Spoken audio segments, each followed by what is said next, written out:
ਅੱਜ ਦਾ ਆਪਣਾ ਆਪਾਂ ਨੈਕਸਟ ਟੌਪਿਕ ਪੜ੍ਹਨੇ ਆ ਇਲੈਕਟ੍ਰਿਕ ਫੀਲਡ ਦੇ।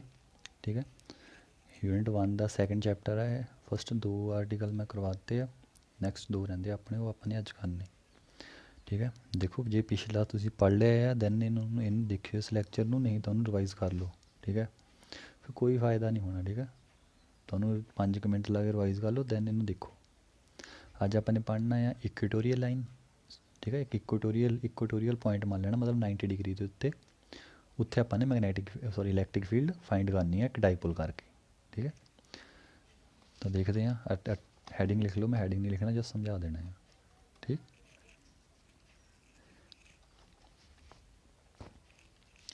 ਚਲੋ ਇਕੁਟੋਰੀਅਲ ਲਾਈਨ ਨੂੰ ਸੋਲਵ ਕਰੀਏ।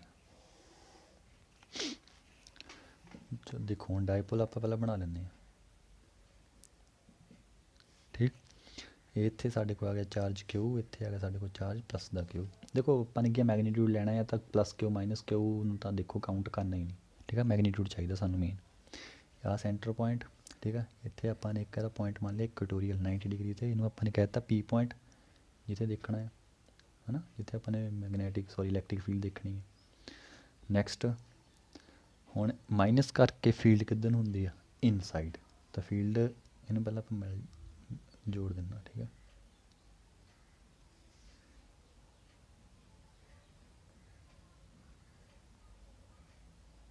ਠੀਕ, ਪਤਾ ਨਹੀਂ ਦਿਸਦਾ ਕਿ ਨਹੀਂ, ਥੋੜ੍ਹਾ ਨਾਮ ਕਰ ਦਿੰਦਾ ਮੈਂ ਡਾਰਕ।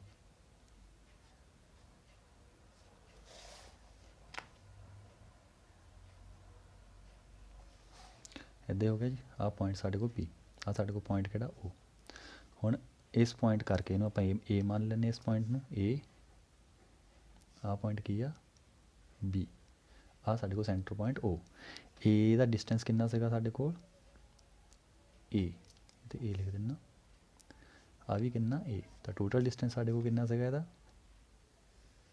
ਇਹ ਤਾਂ ਬੱਚੇ ਵਾਲੇ ਕੰਮ ਆ ਹੁਣ, 2A। ਠੀਕ, ਇੱਕ ਆਪਾਂ ਤਾਂ ਪਰਪੈਂਡੀਕੂਲਰ ਵੀ ਡਰਾ ਕਰ ਦਿੰਦੇ ਹਾਂ। ਠੀਕ ਹੈ, ਹੁਣ ਮਾਈਨਸ ਕਰਕੇ, ਮਾਈਨਸ ਤੇ ਚਾਰਜ ਕਰਕੇ ਫੀਲਡ ਕਿੱਧਰ ਨੂੰ ਹੋਣੀ ਆ, ਇਨਸਾਈਡ। ਇੱਦਾਂ ਹੋਣੀ ਆ।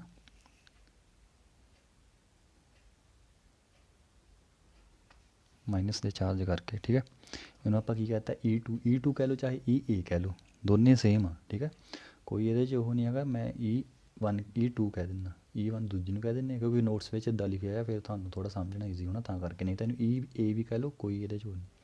ਪੋਜ਼ੀਟਿਵ ਕਰਕੇ ਫੀਲਡ ਕਿੱਧਰ ਨੂੰ ਹੋਣੀ ਇਸ ਪੁਆਇੰਟ ਦੇ ਉੱਤੇ, ਆਊਟਸਾਈਡ।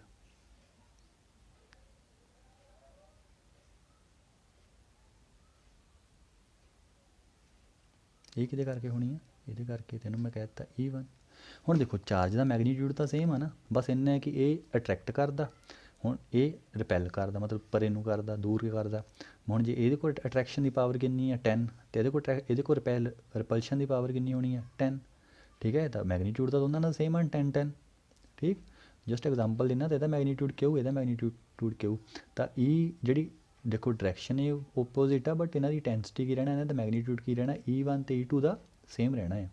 ਠੀਕ ਹੈ, ਇੱਥੇ ਆਪਾਂ ਲਿਖ ਦਿੰਦਾ, ਪਹਿਲੇ ਮੈਂਸ਼ਨ ਕਰ ਦਿੰਦਾ, magnitude of E1 is equals to magnitude of E2 is equals to ਕੀ ਲਿਖ ਦਿੰਦੇ ਆ, E। ਆਪਾਂ ਅੱਗੇ ਯੂਜ਼ ਕਰਨਾ ਇਹਨੂੰ। ਠੀਕ ਹੈ, ਹੁਣ ਮੈਂ ਤੁਹਾਨੂੰ ਇਹ ਕਿਹਾ, ਇਹ ਗੱਲ 11th ਵਿੱਚ ਦੱਸੀ ਆ। ਠੀਕ ਹੈ, ਜਿਹੜੇ ਪੜ੍ਹੇ ਆ ਫਿਜ਼ਿਕਸ ਉਹਨਾਂ ਨੂੰ ਤਾਂ ਪਤਾ ਹੋਣਾ। ਠੀਕ, ਜਿਹਨੂੰ ਨਹੀਂ ਪਤਾ ਉਹ ਸੁਣ ਲਓ, ਕਿ ਜਦੋਂ ਵੀ ਸਾਨੂੰ ਫਿਜ਼ਿਕਸ ਵਿੱਚ ਕੋਈ ਵੀ ਚੀਜ਼ ਐਂਗਲ ਦੇ ਉੱਤੇ ਮਿਲਦੀ ਹੈ, ਚਾਹੇ 11th ਦੀ ਬੁੱਕ ਹੁਣ ਖੋਲ੍ਹ ਕੇ ਦੇਖ ਲਿਓ, ਜਦੋਂ ਵੀ ਐਂਗਲ ਦੇ ਉੱਤੇ ਮਿਲਦੀ ਆ, ਦੇਖੋ ਆਹ ਬੇਸ ਆ, ਐਂਗਲ ਆ, ਇਹਨੂੰ ਆਪਾਂ 2 ਕੰਪੋਨੈਂਟ 'ਚ ਬ੍ਰੇਕ ਕਰੀਦਾ। ਠੀਕ ਹੈ, 2 ਕੰਪੋਨੈਂਟ ਵਿੱਚ ਬ੍ਰੇਕ ਕਰੀਦਾ। ਦੇਖੋ ਇੱਦਾਂ ਬਣਿਆ, ਇਹਨੂੰ ਬ੍ਰੇਕ ਕਰ ਦੇਣਾ ਇੱਦਾਂ। ਠੀਕ, ਤਾਂ ਇਹਨੂੰ ਬ੍ਰੇਕ ਕੀਤਾ ਤਾਂ ਇੱਕ ਗਿਆ ਅਪ ਸਾਈਡ, ਇੱਕ ਗਿਆ ਇੱਧਰ ਨੂੰ। ਠੀਕ ਹੈ, ਮਤਲਬ ਪਰਪੈਂਡੀਕੂਲਰ ਜਿਹੜਾ ਹੁੰਦਾ ਉਹਨੂੰ ਆਪਾਂ ਕੀ ਕਹਿ ਦਿੰਦੇ ਹਾਂ ਨਾ, ਸਾਈਨ ਥੀਟਾ। ਇਹਨੂੰ ਕੀ ਕਹਾਂਗੇ ਫਿਰ, E1 ਸਾਈਨ ਥੀਟਾ। ਠੀਕ ਹੈ, ਜਿਹੜਾ ਹੁਣ ਆਇਆ ਬੇਸ ਹੌਰੀਜ਼ੋਨਟਲ ਕੰਪੋਨੈਂਟ, ਇਹਨੂੰ ਕੀ ਕਹਿੰਦੇ ਹੁੰਦੇ ਆਪਾਂ, E1 ਕੋਸ ਥੀਟਾ। ਦੇਖੋ ਮੈਗਨੀਟਿਊਡ ਤਾਂ ਸੇਮ ਆ ਨਾ, E1 ਤਾਂ ਸਿਰਫ ਇਹਨੇ ਕੀ ਕਹਿਤਾ, ਕੋਸ ਰਿਪਰੈਜ਼ੈਂਟ ਕਰਤਾ, ਇਹਨੇ ਕੀ ਕਹਿਤਾ, ਸਾਈਨ ਰਿਪਰੈਜ਼ੈਂਟ ਕਰਤਾ। ਹੁਣ ਆ ਗਿਆ ਸਾਡੇ ਕੋਲ ਨੈਕਸਟ ਆ ਗਿਆ E2, ਇਹਨੂੰ ਵੀ ਇੱਦਾਂ ਬ੍ਰੇਕ ਕਰਨਾ, ਕੰਪੋਨੈਂਟ 'ਚ ਇੱਦਾਂ ਬ੍ਰੇਕ ਕਰ ਦੇਣਾ ਨਾ। ਤਾਂ ਪਰਪੈਂਡੀਕੂਲਰ ਦਾ ਜਿਹੜਾ ਕੰਪੋਨੈਂਟ ਹੋਣਾ ਆਹ ਵਾਲਾ, ਇਹ ਕੀ ਬਣ ਜਾਣਾ, E2 ਸਾਈਨ ਥੀਟਾ। ਇੱਧਰ ਨੂੰ ਕੰਪੋਨੈਂਟ ਕੀ ਬਣ ਜਾਣਾ ਸਾਡੇ ਕੋਲ, ਸੇਮ ਲਿਖ ਦਿੰਦੇ ਇਹਦੇ ਉੱਤੇ, ਠੀਕ ਆ। ਹੁਣ ਇੱਦਾਂ E2 cos θ, ਠੀਕ ਹੈ। ਹੁਣ ਦੇਖੋ ਆਹ ਵਾਲੇ ਦੋ ਕੰਪੋਨੈਂਟ ਕੀ ਆਪੋਜ਼ਿਟ ਡਾਇਰੈਕਸ਼ਨ ਆ, ਮੈਗਨੀਟਿਊਡ ਸੇਮ ਆ, ਡਾਇਰੈਕਸ਼ਨ ਕੀ ਆਪੋਜ਼ਿਟ, ਇਹਦਾ ਹੋ ਗਿਆ ਕੈਂਸਲ। ਬਚਿਆ ਗਿਆ ਸਾਡੇ ਕੋਲ ਆਹ ਡਾਇਰੈਕਸ਼ਨ। ਦੇਖੋ ਡਾਇਰੈਕਸ਼ਨ ਸੇਮ ਆ, ਦੋ ਵੈਕਟਰ ਆ, ਆਪਸ ਵਿੱਚ ਕੀ ਹੋਊਗਾ, ਫਿਰ ਇਹਨਾਂ ਨੂੰ ਐਡ ਕਰ ਦਿਓ, ਇਲੈਕਟ੍ਰਿਕ ਫੀਲਡ ਇੰਟੈਂਸਿਟੀ ਨਿਕਲ ਜਾਣੀ ਇਸ ਪੁਆਇੰਟ ਦੇ ਉੱਤੇ। ਤੇ ਹੈਗਾ ਸਾਡੇ ਕੋਲ E is equals to E1 cos θ plus E2 cos θ। ਹੁਣ ਦੇਖੋ E1 E2 ਕੀ ਆ, E ਆ, ਤੈਨੂੰ ਜੋੜ ਦਿਓ, ਮੈਗਨੀਟਿਊਡ ਕਹਿ ਦਿੰਦਾ ਮੈਂ, ਠੀਕ ਹੈ। E ਇਕੁਏਟੋਰੀਅਲ ਕਹਿ ਲਓ ਇਹਨੂੰ। ਤਾਂ E ਇਕੁਏਟੋਰੀਅਲ 'ਤੇ ਕੀ ਬਣ ਗਈ, E cos θ ਪਲੱਸ E cos θ, E cos θ ਕੀ ਬਣ ਗਿਆ, 2E cos θ E equatorial, sorry ਆ ਥੀਟਾ ਅੰਦਰ ਇਨਸਾਈਡ ਹੋਣਾ, ਠੀਕ ਹੈ। ਆਹ ਸਾਡੇ ਕੋਲ ਆ ਗਿਆ। ਹੁਣ ਸਾਨੂੰ E ਦਾ ਤਾਂ ਪਤਾ ਹੀ ਆ, E ਆਪਾਂ ਐਕਸਪ੍ਰੈਸ਼ਨ ਪੜ੍ਹ ਲਿਆ ਹੈ। E ਦਾ ਐਕਸਪ੍ਰੈਸ਼ਨ ਕੀ ਹੋਣਾ ਆ, ਇੱਥੇ ਲਿਖ ਦੇਣਾ ਆਪਾਂ ਨੇ, ਸਿੰਪਲ ਚੱਕਣਾ, ਪੁੱਟ ਕਰ ਦੇਣਾ। ਤਾਂ ਆਹ ਸਾਡੇ ਕੋਲ ਚਾਰਜ, ਚਲੋ ਪਹਿਲਾਂ ਲਿਖਦੇ ਹਾਂ, 2 into 1/4 pi epsilon note. E ਦਾ ਐਕਸਪ੍ਰੈਸ਼ਨ ਲਿਖਦਾ ਮੈਂ, ਠੀਕ ਹੈ। E ਦਾ ਐਕਸਪ੍ਰੈਸ਼ਨ, ਇਹਨੂੰ ਮੈਂ ਰਾਊਂਡ ਕਰ ਦਿੰਦਾ ਇੱਥੋਂ। E ਦਾ ਐਕਸਪ੍ਰੈਸ਼ਨ ਆ 1/4 ਪਾਈ ਐਪਸਾਈਲਨ ਨੋਟ। ਕੋਈ ਇੱਕ ਸੋਰਸ ਚਾਰਜ ਮੈਂ ਆਹ ਦੇਖ ਲਿਆ, Q ਡਿਵਾਈਡਡ ਬਾਈ ਇਹਦਾ ਡਿਸਟੈਂਸ ਆ ਕਿੰਨਾ ਹੋਣਾ, ਆਹ ਡਿਸਟੈਂਸ ਕਿੰਨਾ ਹੋਣਾ, ਕਿੱਦਾਂ ਨਿਕਲਣਾ,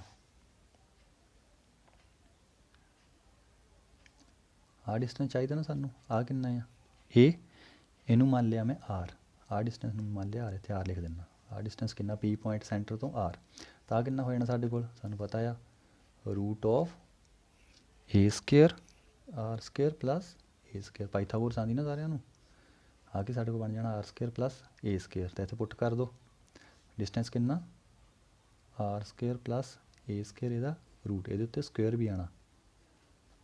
ਇਲੈਕਟ੍ਰਿਕ ਫੀਲਡ ਦਾ ਫਾਰਮੂਲਾ ਦੇਖੋ, ਤੇ R ਦਾ ਸਕੁਏਅਰ ਹੁੰਦਾ, ਡਿਸਟੈਂਸ ਕਿੰਨਾ ਆ, ਡਿਸਟੈਂਸ ਦਾ ਸਕੁਏਅਰ, ਡਿਸਟੈਂਸ ਇੰਨਾ ਸੀਗਾ, ਸਕੁਏਅਰ ਇਹਦੀ ਕਿੰਨੀ ਬਣ ਗਈ ਆ, ਨਾਲ ਇਹਦੇ ਕੀ ਲਿਖ ਦੇਣਾ ਆਪਾਂ ਨੇ, cos θ। ਨੈਕਸਟ ਇਹ ਬਣ ਗਿਆ ਸਾਡੇ ਕੋਲ 2 divided by 4 pi epsilon naught Q, ਆਹ ਸਾਡੇ ਕੋਲ ਆ ਗਿਆ R square plus A square cos θ, ਠੀਕ ਹੈ। ਹੁਣ ਤੁਸੀਂ ਕਹੋਗੇ ਸਰ ਆਹ ਕਿੱਦਾਂ ਹੋ ਗਿਆ, ਰੂਟ ਦੇ ਨਾਲ ਸਕੁਏਅਰ ਕੱਟ ਹੋ ਜਾਂਦੀ ਹੁੰਦੀ ਹੈ, ਠੀਕ ਹੈ। ਕਿੱਦਾਂ ਕੱਟ ਹੁੰਦੀ, ਕਿਉਂ ਕੱਟ ਹੁੰਦੀ ਆ, ਉਹ ਸਾਰਾ ਤੁਹਾਨੂੰ ਬਾਅਦ 'ਚ ਦੱਸੂਗਾ ਲਾਈਵ 'ਚ, ਠੀਕ ਹੈ। ਛੋਟੇ ਜਿਹੇ ਡਾਊਟ ਹੈ। ਹੁਣ cos θ ਦੀ ਵੈਲਿਊ ਕਿੱਦਾਂ ਲੱਭਣੀ ਆ, ਠੀਕ ਹੈ। cos θ ਦੀ ਵੈਲਿਊ ਇੱਥੇ ਕਿਆ ਹੋਣੀ ਆ, ਦੇਖੋ ਹੁਣ ਇਹ ਸਾਰਾ ਕੁਛ ਨਹੀਂ ਇੱਥੇ ਦੱਸ ਸਕਦਾ, ਬਹੁਤ ਲੈਂਥੀ ਹੋ ਜਾਣਾ ਲੈਕਚਰ ਇਹ, ਠੀਕ ਹੈ। cos θ ਦੀ ਵੈਲਿਊ ਯਾਦ ਰੱਖਿਓ, ਬਾਅਦ 'ਚ ਇਹਨੂੰ ਇਸ ਡਾਊਟ ਨੂੰ ਕਾਪੀ ਦੇ ਉੱਤੇ ਪਿੱਛੇ ਲਿਖ ਲਓ, ਅੱਗੇ ਲਿਖ ਲਓ, ਚਾਹੇ ਇਹਨੂੰ ਕਿਸੇ ਪੇਜ ਉੱਤੇ ਲਿਖ ਕੇ ਪੇਜ ਨੂੰ ਬੈਕ 'ਚ ਪਾ ਲਓ ਸਾਂਭ ਕੇ। ਇਹ ਡਾਊਟ ਮੇਰੇ ਤੋਂ ਬਾਅਦ 'ਚ ਪੁੱਛ ਲਿਓ cos θ ਦੀ ਵੈਲਿਊ ਕਿਵੇਂ ਫਾਈਂਡ ਕੀਤੀ ਸੀਗੀ, ਠੀਕ ਹੈ। ਤਾਂ cos θ ਦੀ ਵੈਲਿਊ ਆਈ ਸਾਡੇ ਕੋਲ A divided by R square plus A square, ਇਹ ਸਾਡੇ ਕੋਲ ਆ ਗਿਆ A ਡਿਵਾਈਡਡ, ਸੌਰੀ Q ਆ A ਆ, ਇਹਨੂੰ ਥੋੜ੍ਹਾ ਸਹੀ ਕਰ ਦਿੰਦਾ, Q, ਇਹ ਸਾਡੇ ਕੋਲ ਬਣ ਗਿਆ R ਸਕੁਏਅਰ A ਸਕੁਏਅਰ, ਇਹਦਾ ਰੂਟ, ਇਹ cos θ ਦੀ ਵੈਲਿਊ ਆ ਜਾਣੀ ਹੈ, ਠੀਕ ਹੈ, cos θ ਦੀ ਵੈਲਿਊ।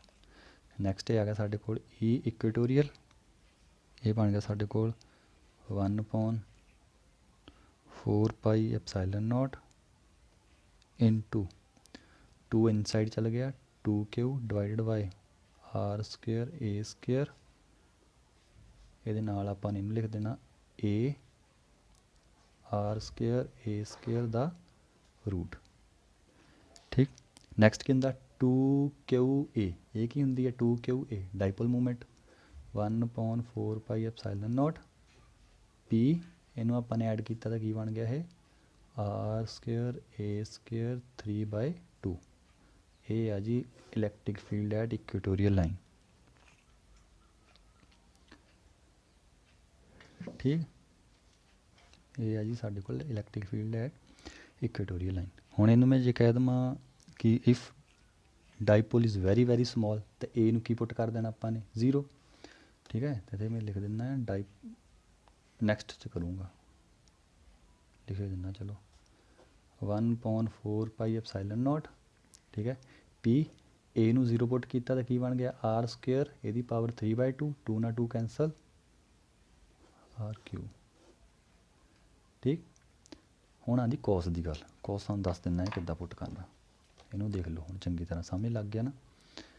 ਜੇ ਨਹੀਂ ਤਾਂ ਰਿਵਾਈਜ਼ ਕਰ ਲਿਓ। ਹੁਣ ਮੈਂ ਉਸੇ ਟ੍ਰਾਇੰਗਲ ਦੇ ਉੱਤੇ ਸਮਝਾ ਦੇਣਾ ਕੋਸ ਕਿੱਦਾਂ ਫਾਈਂਡ ਕਰਨਾ। ਦੇਖੋ ਕੋਸ ਫਾਈਂਡ ਕਰਨਾ, ਹੁਣ ਕੋਸ ਦਾ ਇੱਥੇ ਮੇਨ ਫੰਡਾ ਕੀ ਆ, ਆਹ ਸਾਡੇ ਕੋਲ ਟ੍ਰਾਇੰਗਲ ਆ ਜਿਹਦੇ ਉੱਤੇ ਕੋਸ ਆਪਾਂ ਨੇ ਫਾਈਂਡ ਕਰਨਾ। ਦੇਖੋ ਦੋਨਾਂ 'ਚ ਜਿਹੜੀ ਮਰਜ਼ੀ ਮੰਨ ਲਓ, ਮੈਂ ਇਹਨੂੰ ਮੰਨ ਲਿਆ। ਠੀਕ ਹੈ, ਕੋਸ ਥੀਟਾ ਹਮੇਸ਼ਾ ਹੁੰਦਾ ਹੈ ਪਰਪੈਂਡੀਕੂਲਰ ਅਪੋਨ ਕੋਸ ਥੀਟਾ ਹੁੰਦਾ ਹੈ ਬੇਸ ਅਪੋਨ ਹਾਈਪੋਟਨਿਊਜ਼। ਕੋਸ ਥੀਟਾ ਦੀ ਵੈਲਿਊ ਹੁੰਦੀ ਹੈ ਟ੍ਰਾਇੰਗਲ ਦੇ ਵਿੱਚ ਬੇਸ ਅਪੋਨ ਹਾਈਪੋਟਨਿਊਜ਼। ਹਾਈਪੋਟਨਿਊਜ਼ ਦੀ ਵੈਲਿਊ ਆਪਾਂ ਨੇ ਕਿੰਨੀ ਫਾਈਂਡ ਕੀਤੀ ਹੈ, ਇਹ ਹੈਗੀ ਰੂਟ ਆਦੇ ਇੱਥੇ ਲਿਖਿਓ R square plus A square. ਠੀਕ ਹੈ, ਤਾਂ ਬੇਸ ਕਿੰਨਾ ਹੈ ਆਹ ਵਾਲਾ ਏ, ਆਹ ਵਾਲੀ ਲੈਂਥ ਕਿੰਨੀ ਹਾਈਪੋਟਨਿਊਜ਼ ਕਿੰਨਾ ਇਹਦਾ ਆਰ ਸਕੁਅਰ ਏ ਸਕੁਅਰ, ਤਾਂ ਕੋਸ ਦੀ ਜਗ੍ਹਾ 'ਤੇ ਲਿਖਤਾ ਇਹਦੇ ਆ ਕੀ ਹੈ ਬੇਸ, ਆ ਕੀ ਸਾਡੇ ਕੋਲ ਹਾਈਪੋਟਨਿਊਜ਼, ਇਹੀ ਹੁੰਦਾ ਕੋਸ। ਠੀਕ ਹੈ, ਤਾਂ ਆਹ ਕੇਸ ਕਿਹੜਾ ਹੈ ਇਹਦਾ for small dipole, for small dipole. A ਨੂੰ ਕੀ ਪੁੱਟ ਕਰ ਦੇਣਾ 0 ਜਾਂ A very very less than R. ਠੀਕ ਹੈ ਜੀ, ਆਈ ਹੋਪ ਕਿ ਸਮਝ ਲੱਗ ਗਿਆ ਹੋਣਾ ਤੁਹਾਨੂੰ। ਠੀਕ ਹੈ, ਨਹੀਂ ਪਤਾ ਲੱਗਾ ਤਾਂ ਮੈਨੂੰ ਡਾਊਟ ਦੱਸ ਦਿਓ, ਮੈਸੇਜ ਕਰ ਦਿਓ, ਮੈਂ ਤੁਹਾਨੂੰ ਦੁਬਾਰਾ ਵੀਡੀਓ ਬਣਾ ਦੂੰਗਾ ਜਾਂ ਦੁਬਾਰਾ ਸਮਝਾ ਦੂੰਗਾ। ਠੀਕ ਹੈ, ਜਿਨ੍ਹਾਂ ਨੂੰ ਵੀ ਨਹੀਂ ਸਮਝ ਲੱਗੀ।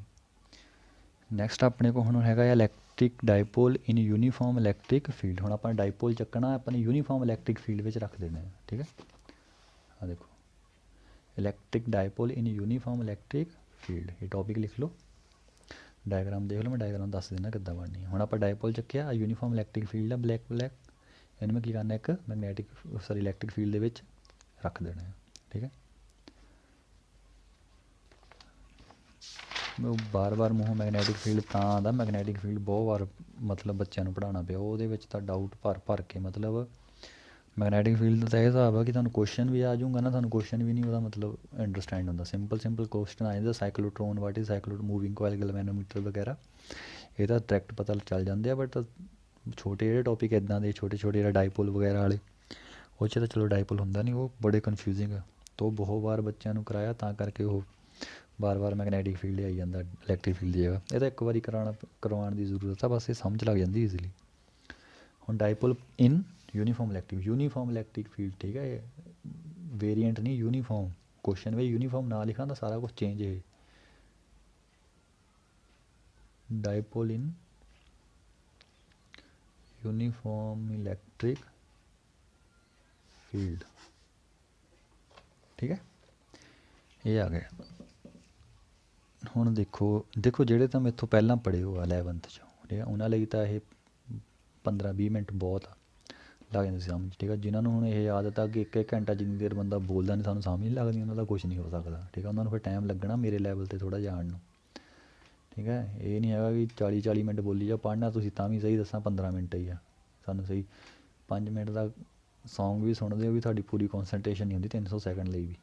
ਠੀਕ ਹੈ ਨਾ, ਦੇਖੋ ਥੋੜ੍ਹਾ ਜਿਹਾ ਤੇਜ਼ ਪਤਾ ਮੈਂ ਕਾਹਤੇ ਕਰਨਾ, 300 ਸੈਕਿੰਡ ਦਾ ਇੱਕ ਸੌਂਗ ਹੋਵੇ ਨਾ, ਉਹ ਵੀ ਤੁਸੀਂ ਪੂਰੇ ਦੇ ਪੂਰੇ ਸੈਕਿੰਡ ਕੌਨਸਨਟ੍ਰੇਟ ਨਹੀਂ ਕਰਦੇ, ਸਿਰਫ ਤੁਹਾਡੇ ਮਾਈਂਡ ਦੀ ਮਤਲਬ ਜੇ ਐਵਰੇਜ ਹੀ ਕੌਨਸਨਟ੍ਰੇਸ਼ਨ ਦੇਖੀਏ 15 ਮਿੰਟ ਆ, 15-20 ਕਿਸੇ ਦੀ 15 to 20 ਮੈਕਸੀਮਮ ਆ। ਇੰਨੇ ਦੇ ਵਿੱਚ ਹੀ ਟੌਪਿਕ ਕਵਰ ਕਰਵਾ ਦਿਓ, ਬੱਚੇ ਨੂੰ ਸਮਝ ਲੱਗ ਜਾਂਦਾ। ਠੀਕ ਹੈ ਨਾ, ਹੁਣ ਮੈਂ ਉਹਨੂੰ 40 ਮਿੰਟ ਤੱਕ ਲੈ ਜਾਵਾਂ, 50 ਮਿੰਟ ਤੱਕ ਲੈ ਜਾਵਾਂ, ਇਹ ਵੀ ਨਹੀਂ ਆਉਂਦਾ ਫਿਰ ਕਿਸੇ ਨੂੰ। ਇਸ ਕਰਕੇ ਮੈਂ 15-20 ਮਿੰਟ ਹਾਰਡਲੀ 20 ਮਿੰਟ, ਕਦੇ ਐਕਸੀਡ ਹੋ ਜਾਂਦੀ ਵੀਡੀਓ 20 ਮਿੰਟ ਤੋਂ ਅੱਗੇ, ਬਟ ਇਹ ਥੋੜ੍ਹਾ ਜਿਹਾ ਇਸ ਕਰਕੇ ਮੈਂ 15 ਮਿੰਟ ਦੇ ਅੰਦਰ ਕੰਪਲੀਟ ਕਰ ਦਿੰਦਾ। ਹੁਣ ਜਿਹਨਾਂ ਨੂੰ ਥੋੜ੍ਹੀ ਡਿਫੀਕਲਟੀ ਆਉਂਦੀ ਆ, ਉਹ ਕੋਈ ਗੱਲ ਨਹੀਂ, ਆਦਤ ਪੈ ਜਾਣੀ ਆ। ਠੀਕ ਹੈ, 21 ਡੇਜ਼ ਲੱਗਦੇ ਆ ਹੈਬਿਟ ਬਣਨ ਨੂੰ, ਬਹੁਤ ਦਿਨ ਪਏ ਆਪਣੇ ਕੋਲ, ਕੋਈ ਗੱਲ ਨਹੀਂ, ਪੂਰਾ ਜੂਨ ਮੰਥ ਲਗਾ ਦੇਣਾ ਆ ਤਾਂ 21 ਡੇਜ਼ ਛੱਡੋ, ਹੈਬਿਟ ਬਣ ਜਾਣੀ। ਇਹ ਵੀ ਤੁਸੀਂ 5 ਮਿੰਟਾਂ ਸਮਝ ਕੇ ਹੋ ਜਾਣਾ, ਜਿਹੜੇ 40 ਮਿੰਟ ਪੜ੍ਹਾਉਂਦੇ ਆ ਜਾਂ ਬੋਲੀ ਜਾਣਦੇ ਉਹਨਾਂ ਨੂੰ ਕੋਈ ਗੱਲ ਨਹੀਂ। ਠੀਕ ਹੈ, ਆਪਣਾ ਦੇਖੋ ਤੁਸੀਂ 5 ਮਿੰਟ ਦੀ ਤਾਂ ਗੱਲ ਆ। ਹੁਣ ਡਾਈਪੋਲ ਸਮਝਾਉਣਾ, ਹੁਣ ਜੇ ਮੈਂ ਲਾਈਵ ਹੋਵਾਂ ਹੱਦ 5 ਮਿੰਟ ਤੋਂ ਘੱਟ 'ਚ ਸਮਝਾ ਹੋ ਜਾਣਾ ਇਹ। ਠੀਕ ਹੈ, ਉਹ ਤਾਂ ਵੀਡੀਓ ਕਰਕੇ ਹੁਣ ਮੈਨੂੰ ਥੋੜ੍ਹਾ ਲੈ ਕੇ ਜਾਣਾ ਪੈਂਦਾ, ਪਤਾ ਨਹੀਂ ਕਿਹਦੇ ਕਿੰਨੇ ਡਾਊਟ ਹੋਣੇ ਆ, ਕਿਉਂਕਿ ਲਾਈਵ ਵਿੱਚ ਤਾਂ ਬੰਦਾ ਜਦੇ ਪੁੱਛ ਲੈਂਦਾ। ਫਿਜ਼ਿਕਸ ਦਾ ਕੋਈ ਵੀ ਟੌਪਿਕ 5 ਮਿੰਟ ਤੋਂ ਜ਼ਿਆਦਾ ਟਾਈਮ ਨਹੀਂ ਲੈਂਦਾ, ਸਹੀ ਦੱਸਾਂ। ਜੇ ਕਿਸੇ ਨੂੰ ਲੱਗਦਾ ਹੈ, ਕੋਈ ਵੀ ਲੈਕਚਰ ਨੂੰ ਸੁਣਦਾ ਉਹਨੂੰ ਲੱਗਦਾ ਨਾ ਵੀ ਨਹੀਂ ਲੈ ਜਾਂਦਾ ਆ, ਭਾਈ ਫੋਨ ਕਰ ਲਵੇ ਜਾਂ ਮੈਸੇਜ ਕਰ ਦਿਓ। ਠੀਕ ਹੈ, ਮੇਰੇ ਲਈ ਤਾਂ ਨਹੀਂ, ਬਾਕੀ ਕੋਈ ਕੀ ਕਹਿੰਦਾ ਇਹਨੂੰ, ਮੈਨੂੰ ਕੋਈ ਉਹਦੇ ਨਾਲ ਫਰਕ ਨਹੀਂ। ਠੀਕ ਹੈ, ਤਾਂ ਡਾਈਪੋਲ ਮੋਮੈਂਟ 5 ਮਿੰਟ ਦੇ ਵਿੱਚ ਕੀ ਕਰਨਾ, ਬਸ ਇਹਨੂੰ ਆਪਾਂ ਨੇ ਫੀਲਡ 'ਚ ਰੱਖਣਾ, ਇਹਨੇ ਟਾਰਕ ਐਕਸਪੀਰੀਅੰਸ ਕਰਨੀ ਹੈ। ਟਾਰਕ ਦਾ ਫਾਰਮੂਲਾ ਕੀ ਹੁੰਦਾ, ਆਈਦਰ ਫੋਰਸ ਪਰਪੈਂਡੀਕੂਲਰ ਡਿਸਟੈਂਸ। ਹੋ ਗਿਆ ਸੋਲਵ। ਤਾਂ ਸਾਡੇ ਕੋਲ ਆ ਗਈ ਯੂਨੀਫਾਰਮ ਫੀਲਡ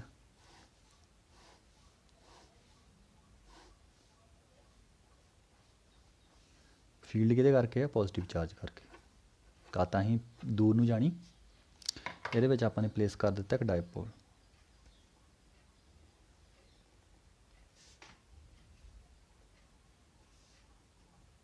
ਹੈ ਨਾ, ਇੱਕ ਸਾਈਡ ਦੇ ਉੱਤੇ ਪੋਜ਼ਿਟਿਵ ਚਾਰਜ ਹੋਣਾ, ਇੱਕ ਸਾਈਡ 'ਤੇ ਨੈਗੇਟਿਵ ਹੋਣਾ। ਇਹਦੇ ਉੱਤੇ ਮੈਂ ਰੱਖਤਾ ਨੈਗੇਟਿਵ ਚਾਰਜ, ਇੱਧਰ ਰੱਖਤਾ ਆਪਾਂ ਨੇ ਪੋਜ਼ਿਟਿਵ ਚਾਰਜ। ਤਾਂ ਫੋਰਸ ਕੀ ਹੁੰਦੀ ਆ, ਆਪਾਂ ਨੇ ਪੜ੍ਹੀ ਆ, ਫੋਰਸ ਹੋਣੀ ਹੈ ਕਿਊ ਈ। ਅਤੇ ਇੱਧਰ ਨੂੰ ਫੋਰਸ ਕਿਹੜੀ ਲੱਗਣੀ ਹੈ, ਮਾਈਨਸ ਦਾ ਕਿਊ ਈ। ਇਹਦੇ ਉੱਤੇ ਫੋਰਸ ਕਿਹੜੀ ਲੱਗਣੀ ਆ, ਪਲੱਸ ਦਾ ਕਿਊ ਈ। ਕਿੱਧਰ ਨੂੰ, ਇਸ ਡਾਇਰੈਕਸ਼ਨ 'ਚ ਨੂੰ, ਇਹਦੇ ਉੱਤੇ ਇਸ ਡਾਇਰੈਕਸ਼ਨ 'ਚ ਨੂੰ। ਤਾਂ ਘੁੰਮਣਾ ਹੀ ਨੇ। ਜਦੋਂ ਵੀ ਫੋਰਸ ਐਂਗਲ ਉੱਤੇ ਲੱਗਦੀ ਆ, ਜਾਂ ਫੋਰਸ ਕੌਜ਼ ਬਣਦੀ ਹੈ ਕਿਸੇ ਦੇ ਰੋਟੇਸ਼ਨ ਦਾ, ਉਹਨੂੰ ਆਪਾਂ ਫੋਰਸ ਨਹੀਂ ਕਹਿੰਦੇ, ਉਹਨੂੰ ਆਪਾਂ ਟਾਰਕ ਕਹਿੰਦੇ ਹਾਂ। ਯਾਦ ਰੱਖੀ ਹੋਏ, ਠੀਕ ਹੈ। ਦਰਵਾਜ਼ਾ ਓਪਨ ਕਰਦੇ ਹਾਂ ਆਪਾਂ, ਉਹ ਕੀ ਹੁੰਦੀ, ਟਾਰਕ। ਆਪਣੀਆਂ ਜਿਹੜੀ ਬਾਈਕਸ ਆ, ਵਹੀਕਲ ਆ, ਉਹ ਜਦੋਂ ਉਹਦੇ ਟਾਇਰ ਘੁੰਮਦੇ ਆ, ਉਹ ਉਹਦੇ 'ਚੋਂ ਲਿਖਿਆ ਜਾਂਦਾ ਵੀ ਕਿੰਨਾ ਜ਼ੋਰ ਮਾਰਦੇ ਜਾਂ ਕਿੰਨੀ ਫੋਰਸ ਮਾਰਦੇ। ਫੋਰਸ ਨਹੀਂ ਹੁੰਦਾ, ਉਹਨੂੰ ਟਾਰਕ ਕਹਿੰਦੇ ਆ। ਨਹੀਂ ਤਾਂ ਆਪਣੀ ਬਾਈਕ ਜਿਹੜੀ ਵੀ ਕਿਸੇ ਕੋਲ ਹੈਗੀ ਆ, ਉਹਦੀਆਂ ਸਪੈਸੀਫਿਕੇਸ਼ਨਸ ਦੇਖੋ ਸਰਚ ਕਰਕੇ, ਤਾਂ ਟਾਰਕ ਆਣੀ, ਟਾਰਕ ਕਿੰਨੀ ਜਨਰੇਟ ਕਰਦਾ। ਟਾਰਕ ਮਤਲਬ ਐਂਗਲ ਉੱਤੇ ਫੋਰਸ ਮਾਰਨੀ, ਠੀਕ ਹੈ। ਤਾਂ ਇਹਨੂੰ ਘੁੰਮਣਾ, ਤਾਂ ਇਹਨੇ ਟਾਰਕ ਜਨਰੇਟ ਕਰਨੀ ਹੈ, ਟਾਰਕ ਐਕਸਪੀਰੀਅੰਸ ਕਰਨੀ ਹੈ। ਹੁਣ ਆਹ ਐਂਗਲ ਕਿੰਨਾ ਇਹਦਾ, ਥੀਟਾ। ਥੋੜ੍ਹਾ ਇਹਨੂੰ ਡਰੋ ਕਰ ਲੈਂਦੇ ਹਾਂ ਹੁਣ ਵਧੀਆ ਕਰਕੇ।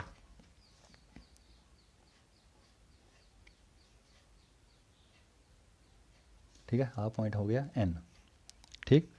ਹੁਣ ਆਹ ਲੈਂਥ ਕਿੰਨੀ ਡਾਈਪੋਲ ਦੀ ਸਾਨੂੰ ਪਤਾ ਆ, ਕਿੰਨੀ ਹੁੰਦੀ ਹੈ, 2A। ਆਹ ਲੈਂਥ ਕਿੰਨੀ ਆ, 2A, ਠੀਕ ਹੈ। ਆਹ ਵਾਲੀ ਲੈਂਥ 2A ਯਾਦ ਹੀ ਹੋਣਾ। ਤਾਂ ਜੇ ਆਹ ਥੀਟਾ ਆ, ਦੋ ਪੈਰਲਲ ਲਾਈਨਸ ਨੂੰ ਕੱਟਦਾ, ਤਾਂ ਵੀ ਕਿੰਨਾ ਹੋਣਾ, ਥੀਟਾ। ਥੀਟੇ ਦੇ ਸਾਹਮਣੇ ਵਾਲਾ ਕੀ ਹੋਣਾ, ਪਰਪੈਂਡੀਕੂਲਰ। ਤੈਨੂੰ ਪੁਆਇੰਟ ਨੂੰ ਨਾਮ ਦੇ ਲਓ। ਆਹ ਪੁਆਇੰਟ ਸਾਡੇ ਕੋਲ ਹੋ ਗਿਆ A, ਆਹ ਪੁਆਇੰਟ B, ਆਹ ਪੁਆਇੰਟ N, ਜਿਨ੍ਹਾਂ ਉੱਤੇ ਸਾਰੀ ਗੇਮ ਘੁੰਮਣੀ। ਫੋਰਸ ਕਿੰਨੀ ਲੱਗਣੀ ਆ, ਕਿਊ ਈ, ਠੀਕ ਹੈ। ਤਾਂ ਟਾਰਕ ਟਾਓ ਇਜ਼ ਇਕੁਅਲਸ ਟੂ ਕੀ ਹੋਣੀ ਆ, either force into perpendicular distance. ਜਿਹਨਾਂ ਨੂੰ ਲੱਗਦਾ ਨਾ ਵੀ 5 ਮਿੰਟ ਵਿੱਚ ਨਹੀਂ ਹੋ ਸਕਦਾ, ਜਿਹੜੇ ਮੇਰੇ ਤੋਂ ਪੜ੍ਹੇ ਹੋ 11th 'ਚ, ਉਹਨਾਂ ਤੋਂ ਪੁੱਛ ਲਿਓ ਕਿ ਕਿੰਨਾ ਕੁ ਟਾਈਮ ਫਿਜ਼ਿਕਸ ਨੂੰ ਮੈਂ ਲਾਉਣਾ ਹੁੰਦਾ ਸੀਗਾ, ਅਤੇ ਕਿੰਨੇ ਟਾਈਮ ਦੇ ਵਿੱਚ ਆਰਟੀਕਲ ਮੈਂ ਪੜ੍ਹਾ ਦਿੰਦਾ ਸੀਗਾ, ਠੀਕ ਆ। ਨਹੀਂ ਯਕੀਨ ਉਹਨਾਂ ਨੂੰ ਪੁੱਛ ਲਿਓ, ਤਾਂ ਉਹਨਾਂ ਨੇ ਕਰਕੇ ਵੀ ਦਿਖਾ ਲਿਆ, ਠੀਕ ਹੈ। ਜੇ ਤੁਹਾਨੂੰ ਇਹ ਲੱਗਦਾ ਸਾਨੂੰ ਤਾਂ ਫਿਜ਼ਿਕਸ ਜਮ੍ਹਾਂ ਹੀ ਨਹੀਂ ਆਉਂਦੀ, ਨਹੀਂ ਹੋ ਸਕਦਾ, ਭਾਈ ਮੈਨੂੰ ਦਿਓ ਸਿਰਫ 30 ਦਿਨ। 30 ਦਿਨ ਪੰਜਾਬੀ 'ਚ ਕਹਿਣਾ, ਇੰਗਲਿਸ਼ 'ਚ ਨਹੀਂ। 30 ਦਿਨ ਦੇਵੋ, 31ਵੇਂ ਦਿਨ ਤੁਸੀਂ ਕਹੋਗੇ ਹੋ ਗਿਆ, ਬਸ ਇੰਨਾ ਔਖਾ ਸੀਗਾ, ਇਹ ਤੋਂ ਜ਼ਿਆਦਾ ਨਹੀਂ। ਹੁਣ ਬਾਕੀ ਤੁਸੀਂ ਪਤਾ ਨਹੀਂ ਕਿਹਨੂੰ ਮੰਨਦੇ ਫਿਰਦੇ, ਕਿਹਦੇ ਮਗਰ ਆ ਭਾਈ, ਕਿਸੇ ਨੂੰ ਕੁਛ ਨਹੀਂ ਕਹਿ ਸਕਦੇ ਅਸੀਂ। ਐਵੇਂ ਨਾ ਫੋਬੀਆ ਲੈ ਕੇ ਚੱਲਿਓ ਫਿਜ਼ਿਕਸ ਦਾ, ਠੀਕ ਹੈ। ਸਿੰਪਲ ਇੰਨਾ ਸੀ। ਆਈਦਰ ਫੋਰਸ ਕੋਈ ਵੀ ਫੋਰਸ ਆਪਾਂ ਨੇ ਨੈਗੇਟਿਵ ਤਾਂ ਲੈਣੀ ਨਹੀਂ ਨਾ ਪੋਜ਼ੀਟਿਵ ਲੈਣੀ, ਠੀਕ ਹੈ। ਆਪਾਂ ਨੇ ਮੈਗਨੀਟਿਊਡ ਲੈਣਾ ਹੁੰਦਾ। ਤੁਹਾਨੂੰ ਮੈਂ ਪਹਿਲੇ ਦੱਸਤਾ, ਨੈਗੇਟਿਵ ਪੋਜ਼ੀਟਿਵ ਨਾਲ ਕੋਈ ਇਫੈਕਟ ਨਹੀਂ ਹੈਗਾ ਆਪਣੀ ਇਸ ਫਿਜ਼ਿਕਸ ਵਿੱਚ ਹੁਣ ਤੱਕ। ਜਦੋਂ ਹੋਊਗਾ ਤੁਹਾਨੂੰ ਦੱਸ ਦੂੰਗਾ, ਨੋਟ ਲਿਖਵਾ ਦੂੰਗਾ ਵੀ ਹੁਣ ਨੈਗੇਟਿਵ ਅਤੇ ਪੋਜ਼ੀਟਿਵ ਨੇ ਇਫੈਕਟ ਪੈਣਾ ਆ। ਇੱਥੇ ਕੋਈ ਨਹੀਂ ਪੈਣਾ, ਇਸ ਯੂਨਿਟ 'ਚ ਹੀ ਨਹੀਂ ਕੋਈ ਹੈਗਾ, ਠੀਕ ਹੈ। ਕਪੈਸਿਟਰ 'ਚ ਜਾ ਕੇ ਆਉਣਾ, ਉਹ ਦੱਸ ਦੂੰਗਾ ਉਦੋਂ ਮੈਂ। ਤਾਂ ਆਈਦਰ ਫੋਰਸ ਕਿੰਨੀ ਆ ਗਈ, ਕਿਊ ਈ, ਹੈ ਨਾ। ਤਾਂ ਪਰਪੈਂਡੀਕੂਲਰ ਡਿਸਟੈਂਸ ਇਹ ਸਾਡੇ ਕੋਲ ਆ ਗਿਆ। ਇੱਥੇ ਮੈਂ ਜਸਟ ਮਲਟੀਪਲਾਈ ਪਾਇਆ, ਕ੍ਰੋਸ ਪ੍ਰੋਡਕਟ ਨਹੀਂ। ਜਦੋਂ ਹੋਊਗੀ ਮੈਂ ਦੱਸ ਦੂੰਗਾ। ਪਰਪੈਂਡੀਕੂਲਰ ਡਿਸਟੈਂਸ ਕਿੰਨਾ, ਆਹ ਵਾਲਾ ਐਂਗਲ ਦੇ ਸਾਹਮਣੇ ਵਾਲਾ ਪਰਪੈਂਡੀਕੂਲਰ ਹੁੰਦਾ, ਯਾਦ ਰੱਖਿਓ, ਠੀਕ ਹੈ। ਇੱਥੇ ਮੈਥ ਵਾਲਿਆਂ ਨੂੰ ਵੀ ਨਹੀਂ ਪਤਾ ਹੁੰਦਾ ਅੱਧਿਆਂ ਨੂੰ। ਐਂਗਲ ਦੇ ਸਾਹਮਣੇ ਵਾਲਾ perpendicular AN is equals to tau. ਹੁਣ AN ਫਾਈਂਡ ਕਰੋ ਜੀ। ਚਲੋ AN ਫਾਈਂਡ ਕਰਦੇ ਹਾਂ।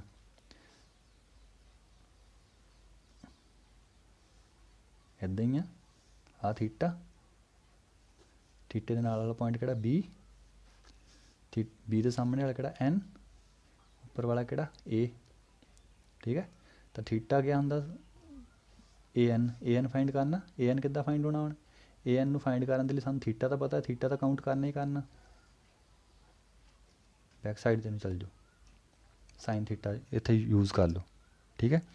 ਤਾਂ AN ਆਪਾਂ ਨੇ ਇਜ਼ ਇਕੁਅਲਸ ਟੂ ਇੱਥੇ ਲਿਖਣਾ ਆ, ਕਿੱਥੇ ਗਿਆ, sine theta is equals to AN divided by BA। ਆ ਦੇਖੋ ਹਾਈਪੋਟਨਿਊਜ਼ ਹੈ ਨਾ ਇਹਦਾ, ਕਿੰਨਾ ਹੈ BA, 2A। 2A ਨੂੰ ਪੁੱਟ ਕਰ ਦਿਓ ਇੱਥੇ ਦੀ ਜਗ੍ਹਾ 'ਤੇ, an is equals to ba sine theta, ba ਕਿੰਨਾ ਹੁੰਦਾ 2। ਸਾਲ ਪੜ੍ਹੋਗੇ ਨਾ ਫਿਜ਼ਿਕਸ ਸਾਰਾ ਕੁਛ ਐਨ ਸਮਝ ਲੱਗ ਜਾਣਾ ਹੈ, ਠੀਕ ਹੈ। an ਦੀ ਵੈਲਿਊ ਕਿੰਨੀ ਆ, ਠੀਕ ਹੈ। ਤੇ ਇੱਥੇ ਆ ਗਿਆ ਸਾਡੇ ਕੋਲ ਟਾਓ। ਹੁਣ ਦੇਖੋ ਸਾਈਨ ਥੀਟਾ ਆ ਦੋ ਟਰਮਸ ਦੇ ਵਿੱਚ ਆ। ਸਾਈਨ ਥੀਟਾ ਹਮੇਸ਼ਾ ਕਿਹਨੂੰ ਰਿਪਰੈਜ਼ੈਂਟ ਕਰਦਾ ਹੁੰਦਾ, ਕ੍ਰੋਸ ਪ੍ਰੋਡਕਟ ਨੂੰ, ਜਦੋਂ ਆਪਾਂ ਵੈਕਟਰ ਫਾਰਮ 'ਚ ਲਿਖਣਾ ਆ, ਠੀਕ ਹੈ। ਤੈਨੂੰ ਆਪਾਂ ਲਿਖ ਦਿੰਦੇ ਆ ਈ ਕਿਊ, ਈ ਅੱਗੇ ਲਿਖਤਾ ਕਿਊ ਪਿੱਛੇ 2a ਸਾਈਨ ਥੀਟਾ। ਇਹਨੂੰ ਕੀ ਲਿਖੀ ਜਾਂਦਾ ਆਪਾਂ p ਸਮੋਲ p, ਆ ਅਲੱਗ ਟਰਮ ਆ, ਠੀਕ ਹੈ। ਨਾਲ ਕੀ ਆ ਗਿਆ ਸਾਈਨ ਥੀਟਾ, ਇੱਦਾਂ ਬਣਨਾ ਤਾਂ tau is equals to P E sine theta, ਠੀਕ ਹੈ। ਤਾਂ tau is equals to sine theta ਕਿਹਨੂੰ ਰਿਪਰੈਜ਼ੈਂਟ ਕਰ ਦਿੰਦਾ ਦੋ ਕੁਆਂਟੀਆਂ ਵਿੱਚ, ਕ੍ਰੋਸ ਪ੍ਰੋਡਕਟ ਨੂੰ, ਪੀ ਕ੍ਰੋਸ ਈ, ਠੀਕ ਹੈ। ਆ ਹੈ ਜੀ ਸਾਡੇ ਕੋਲ ਕ੍ਰੋਸ ਪ੍ਰੋਡਕਟ ਦਾ ਰਿਲੇਸ਼ਨ, ਠੀਕ ਹੈ ਜੀ। ਹੁਣ ਦੇਖੋ ਮੈਕਸੀਮਮ ਟਾਰਕ ਕਦੋਂ ਐਕਸਪੀਰੀਅੰਸ ਕਰਨੀ ਹੈ ਇਹਨੇ ਡਾਈਪੋਲ ਨੇ, ਅਤੇ ਮਿਨੀਮਮ ਟਾਰਕ ਕਦੋਂ ਐਕਸਪੀਰੀਅੰਸ ਕਰਨੀ ਹੈ। ਮੈਕਸੀਮਮ ਵੈਲਿਊ ਦੀ ਦੇਖ ਲਓ, ਠੀਕ ਹੈ। ਮੈਕਸੀਮਮ ਸਾਈਨ ਥੀਟਾ ਮੈਕਸੀਮਮ ਕਦੋਂ ਹੁੰਦਾ, ਬਾਇਓ ਵਾਲਿਆਂ ਲਈ ਹੁਣ ਮੇਰੇ ਤੋਂ ਗੱਲ ਸੁਣ ਲਓ, ਬਾਇਓ ਵਾਲਿਆਂ ਲਈ ਬੇਸਿਕ ਕਲਾਸ ਚੱਲਣੀ ਹੈ 5 ਡੇਜ਼, ਜਦੋਂ ਔਨ ਹੋ ਗਏ, ਠੀਕ ਹੈ। ਆਪਣੀਆਂ ਕਲਾਸਾਂ ਲੱਗਣ ਲੱਗ ਪਈਆਂ ਸੈਂਟਰ। 5 ਡੇਜ਼ ਤੁਹਾਨੂੰ ਬੇਸਿਕ ਮੈਥਮੈਟਿਕਸ ਕਰਵਾਊਂਗਾ, ਸਾਰੀ 1 ਸਾਲ ਨਹੀਂ ਪੂਰੀ ਜ਼ਿੰਦਗੀ ਕੰਮ ਆਉਣਾ ਉਹ, ਸਿਰਫ ਉਹ ਚੀਜ਼ਾਂ ਜਿਹੜੀਆਂ ਸਾਨੂੰ ਜ਼ਰੂਰਤ ਆ। 5 ਦਿਨ ਤਾਂ ਆ ਕਿ ਇਹ ਡਾਊਟ ਵੀ ਕਲੀਅਰ ਹੋ ਜੂਗੇ ਤੁਹਾਡੇ, ਠੀਕ ਹੈ। ਵੈਸੇ ਕੰਮ 2 ਡੇਜ਼ ਦਾ ਹੀ ਆ ਉਹ ਬੇਸਿਕ ਮੈਥਸ ਦੀ ਕਲਾਸ ਚੱਲੂਗੀ, ਜੋ ਆਪਾਂ ਯੂਜ਼ ਕਰਨਾ ਪੂਰੀ ਬੁੱਕ ਵਿੱਚ। ਮੈਂ ਤੁਹਾਨੂੰ ਇੱਕ ਵਾਰੀ ਦੀ 5 ਜਾਂ 6 ਪੇਜ ਕਰਵਾ ਦੇਣੇ, ਉਹਨਾਂ ਨੂੰ ਬਸ ਯਾਦ ਕਰ ਲਿਓ, ਠੀਕ ਹੈ। ਬਾਰ ਇੱਦਾਂ ਸਮਝਣ ਨਾਲੋਂ ਇੱਕ ਵਾਰੀ ਉਹਨਾਂ ਨੂੰ ਪੜ੍ਹ ਲਓ 2 ਦਿਨ ਲਾ ਕੇ, ਠੀਕ ਹੈ। ਅਗਲੇ ਨੈਕਸਟ ਈਅਰ ਪੇਪਰ ਆ, ਆਫਟਰ 360 ਡੇਜ਼ ਤਾਂ 355 ਵੱਜ ਜਾਣੇ ਤਾਂ ਵੀ ਇਹ ਬੈਨੀਫੀਸ਼ੀਅਲ ਡੀਲ ਆ, ਠੀਕ ਹੈ। 5 ਡੇਜ਼ ਦੇ ਲਓ, ਮੈਂ ਹੀ ਕਰਵਾਉਣਾ, ਠੀਕ ਤਾਂ ਕਰ ਲਿਓ ਇਹਨੂੰ। ਹੁਣ ਸਾਈਨ ਥੀਟਾ ਦੀ ਮੈਕਸੀਮਮ ਵੈਲਿਊ ਕਦੋਂ ਹੁੰਦੀ ਹੈ, ਜਦੋਂ ਥੀਟਾ 90 ਹੁੰਦਾ। ਜਿਨ੍ਹਾਂ ਨੂੰ ਹੁਣ ਦੇਖੋ ਪਤਾ ਨੋਨ ਮੈਡੀਕਲ ਵਾਲਿਆਂ ਨੂੰ, ਕਿਉਂਕਿ ਸਾਈਨ ਥੀਟਾ ਮੈਕਸੀਮਮ 1 ਹੁੰਦਾ, ਠੀਕ ਹੈ, ਮਿਨੀਮਮ -1 ਹੁੰਦਾ ਹੈ। ਤਾਂ ਇਹਦੀ ਕੀ ਵੈਲਿਊ ਕਿੰਨੀ ਹੁੰਦੀ ਹੈ, ਇਹਦੀ 90 ਹੋਣੀ ਚਾਹੀਦੀ। 90 ਮਤਲਬ ਡਾਈਪੋਲ ਕੀ ਹੋਣਾ ਚਾਹੀਦਾ ਇੱਕਦਮ ਇੱਦਾਂ, ਆ ਡਾਈਪੋਲ ਆ ਜੇ ਪੈਨ ਮੇਰਾ ਤਾਂ ਇੱਦਾਂ ਹੋਣਾ ਚਾਹੀਦਾ ਇੱਕਦਮ, ਠੀਕ ਹੈ। ਤਾਂ ਮੈਕਸੀਮਮ ਵੈਲਿਊ ਕਦੋਂ ਹੋਣੀ ਆ, ਥੀਟਾ ਇਜ਼ ਇਕੁਅਲਸ ਟੂ 90 ਕੀ ਹੋਣੀ ਆ ਮੈਕਸੀਮਮ ਵੈਲਿਊ, ਠੀਕ ਹੈ। ਜਦੋਂ ਡਾਈਪੋਲ ਥੀਟਾ ਇਜ਼ ਇਕੁਅਲ ਟੂ 0 ਹੋ ਗਿਆ ਤਾਂ ਕੀ ਹੋ ਜਾਣੀ ਟਾਰਕ ਦੀ ਵੈਲਿਊ ਮਿਨੀਮਮ, ਕਾਹਤੇ 0 ਤੇ ਸਾਈਨ 0 ਹੋ ਜਾਣਾ ਤਾਂ ਟਾਰਕ ਕਿੰਨੀ ਆਣੀ ਆ 0, ਇੱਥੇ ਟਾਰਕ ਕਿੰਨੀ ਆਣੀ ਆ ਪੀ, ਠੀਕ ਹੈ। ਤੁਹਾਨੂੰ ਇਹ ਦੇਖੋ ਨਾ ਮਾਈਨਰ ਜਿਹੀਆਂ ਗੱਲਾਂ ਆ, ਥੀਟਾ ਕਦੋਂ ਮੈਕਸੀਮਮ ਹੋਣਾ ਕਦੋਂ ਮਿਨੀਮਮ ਹੋਣਾ, ਦੇਖੋ ਇਹ ਸਿੱਖਣਾ ਹੀ ਪੈਣਾ। ਕਈ ਡਰਦੇ ਭੱਜ ਜਾਂਦੇ ਆ ਜਾਂ ਡਰਦੇ ਕਹਿੰਦੇ ਅਸੀਂ ਨਹੀਂ ਸਿੱਖਣਾ, ਇਹ ਲਰਨ ਕਰਨੀਆਂ ਪੈਣੀਆਂ ਇਹ ਚੀਜ਼ਾਂ, ਨਹੀਂ ਫਿਜ਼ਿਕਸ ਨਹੀਂ ਹੋਣੀ ਸਾਰਾ ਸਾਲ, ਠੀਕ ਹੈ। ਇੱਕ ਜਗ੍ਹਾ ਤੋਂ ਹਟ ਕੇ ਦੂਜੀ ਜਗ੍ਹਾ ਚੱਲ ਜਾਓਗੇ, ਕੋਈ ਘੋਲ ਕੇ ਪਲਾਨ ਨੂੰ ਨਹੀਂ ਬੈਠਾ। ਸਿਰਫ 5 ਦਿਨ ਲੈ ਲਓ, ਆਪੇ ਕਹੋਗੇ ਕਿ ਹਾਂ ਹੁਣ ਤਾਂ ਈਜ਼ੀ ਆ, ਕੋਈ ਗੱਲ ਨਹੀਂ, ਠੀਕ। ਤਾਂ ਇਹ ਸੀਗਾ ਸਾਡਾ ਚੈਪਟਰ ਪੂਰਾ ਖਤਮ ਹੋ ਗਿਆ, ਦੂਸਰਾ ਵੀ, ਠੀਕ ਹੈ। ਹੁਣ ਆਪਾਂ ਪੜ੍ਹਨਾ ਅੱਗੇ ਗੌਸ ਥਿਊਰਮ, ਗੌਸ ਤੋਂ ਬਾਅਦ ਕਪੈਸਟਰ ਤੋਂ ਬਾਅਦ ਆਪਣਾ ਇਹ ਚੈਪਟਰ ਯੂਨਿਟ ਹੀ ਖਤਮ ਹੋ ਜਾਣਾ, ਠੀਕ ਹੈ। ਤਾਂ ਇਹਨਾਂ ਨੂੰ ਚੰਗੀ ਤਰ੍ਹਾਂ ਇਹਨੂੰ ਰੀਡ ਕਰ ਲਿਓ। ਗੌਸ ਅੱਗੇ ਗੌਸ ਪੜ੍ਹਨਾ ਹੈ, ਉਹ ਵੀ ਥੋੜ੍ਹਾ ਜਿਹਾ ਇਹਦੇ ਉੱਤੇ ਬੇਸ ਹੋਣਾ ਹੈ, ਠੀਕ ਹੈ। ਤੈਨੂੰ ਚੰਗੀ ਤਰ੍ਹਾਂ ਪੜ੍ਹ ਲਿਓ, ਕੋਈ ਡਾਊਟ ਹੋਇਆ ਤਾਂ ਮੈਨੂੰ ਪੁੱਛ ਲਿਓ। ਦੇਖੋ ਆ ਮੈਥਮੈਟਿਕਸ ਵਿੱਚ ਡਾਊਟ ਆ ਤਾਂ ਵੀ ਪੁੱਛ ਲਿਓ ਮੈਨੂੰ, ਠੀਕ ਹੈ। ਮੈਸੇਜ ਕਰ ਦਿਓ, ਕਾਲ ਕਰ ਦਿਓ, ਮੈਨੂੰ ਪੁੱਛ ਲਿਓ, ਮੈਂ ਦੱਸ ਦਊਂਗਾ। ਦੁਬਾਰਾ ਵੀਡੀਓ ਬਣਾ ਕੇ ਪਾ ਦੂੰਗਾ, ਜੇ ਸਾਰਿਆਂ ਦੇ ਡਾਊਟ ਸੇਮ ਹੋਇਆ ਤਾਂ ਇੱਕ ਵੀਡੀਓ ਹੋਰ ਬਣਾ ਕੇ ਪਾ ਦੂੰਗਾ ਮੈਂ, ਠੀਕ ਹੈ। ਜਿੰਨੀ ਦੇਰ ਲੋਕਡਾਊਨ ਨਹੀਂ ਹਟਦਾ ਤਾਂ, ਠੀਕ ਹੈ ਜੀ।